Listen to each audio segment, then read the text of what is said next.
বন্ধুরা good morning, শুভ সকাল। হরিদ্বার থেকে সকাল সকাল বাসে উঠে পড়েছি। বন্ধুরা আমার ডেস্টিনেশন কেদারনাথ, সব থেকে আমার প্রিয়, আমার স্বপ্নের জায়গা, আমার যে ড্রিম ল্যান্ড, সেটাই হলো কেদারনাথ। বন্ধুরা তোমরা সবাই কেমন আছো? আশা করি ভালো আছো। দেখো বন্ধুরা কত সুন্দর একদম ন্যাচারাল বিউটি।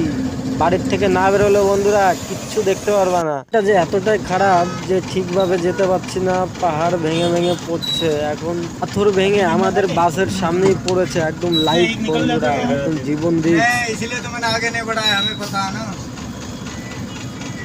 আরে গাড়ি চালানোর এক্সপিরিয়েন্স থাকা দরকার আছে, না হলে পরে হবে না।